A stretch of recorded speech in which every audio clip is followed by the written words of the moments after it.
Então vamos lá, pessoal, mais um item, sequência das aulas anteriores. Se você não assistiu às aulas anteriores, procure aqui nos vídeos anteriores. Eu vou deixar aqui na sequência, provavelmente vai aparecer do lado, tá?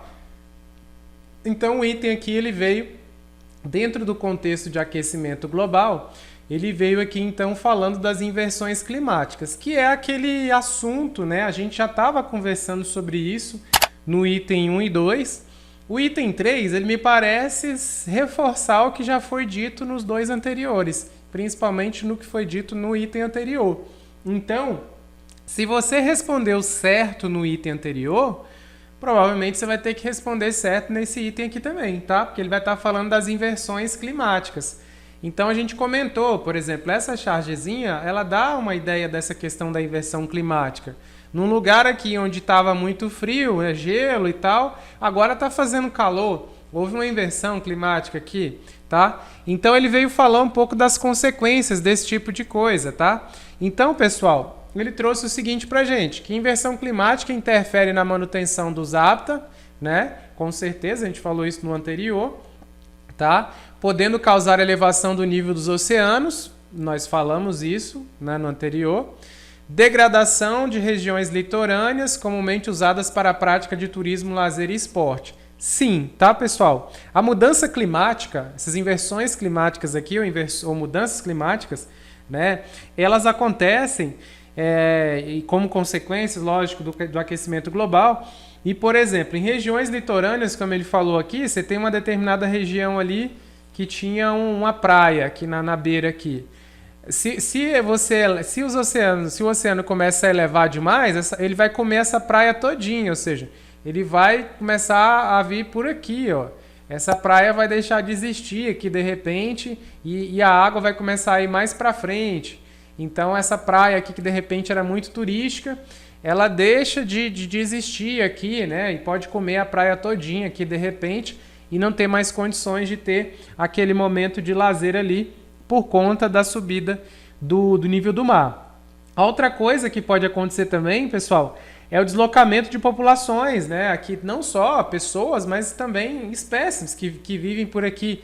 Pode ser que elas sejam afetadas diretamente por isso e acabe ocorrendo um deslocamento, tá? Pode ser das próprias pessoas também que moram aqui na beira, porque começa a ficar com medo, às vezes tem casas aqui perto, começa a ficar com medo, cidades que têm um litoral muito próximo assim da área urbana ali, pode começar a ficar com medo, né?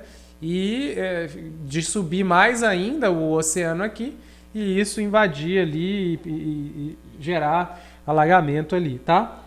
Outra coisa também é a queda na produtividade agrícola, né? Se você pensar ao contrário também, numa região que precisa de mais frio ou que precisa de um certo equilíbrio, que tem que ter as estações do ano bem definidas, se você atropela tudo isso pela inversão climática, aquela verdura, aquele legume ali que ele precisa daquela temperatura naquele momento, naquela fase da vida dele, e não tem, vem uma outra temperatura totalmente diferente, isso afeta o processo produtivo ali, a produtividade agrícola ali pode ferrar com tudo. Tem plantas que são muito sensíveis ao clima, assim, morango, por exemplo, uva, são bem sensíveis a essas questões, né?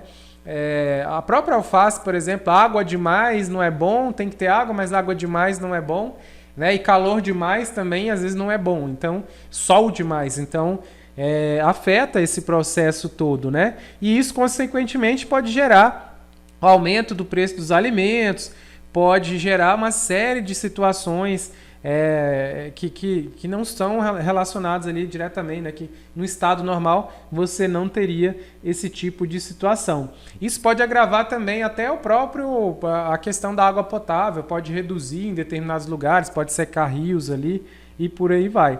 Então, pessoal, tudo isso são consequências dessas inversões climáticas. Então, o item aqui, ele está correto, tá? A banca considerou o item corretinho, tá? O item 3, então, ele define. O item 1, 2 e 3, eles são bons, os itens 1, 2 e 3, porque eles servem para você revisar esse assunto, né? Então, você pode pesquisar um pouco mais sobre inversões climáticas, mudanças climáticas, tá? E aqui não foi cobrado, mas eu até destaco para você também, se puder, estude inversão térmica. porque aqui a gente vai estudar esses fenômenos de desequilíbrio aqui de temperatura, dado por conta da poluição e tal, nas cidades, nos grandes centros, nos centros urbanizados e tal. Isso também é um assunto muito importante. Esses tópicos todos que a gente falou, junto com esse de inversão térmica que eu estou colocando, eles são extremamente assim, fundamentais para o vestibulando, né? O vestibular está cobrando aqui, o Enem adora esses temas lá na parte lá de natureza, então fica a dica aqui para que você revise esses assuntos aqui a partir da nossa conversa de hoje, tá certo? Então, pessoal, fica por aqui, então mais esse item, a gente retorna então no dia seguinte com outro item para você aí, para a gente bater aquele papo e resolver mais um item aí, trocar ideia, beleza? Então, até mais.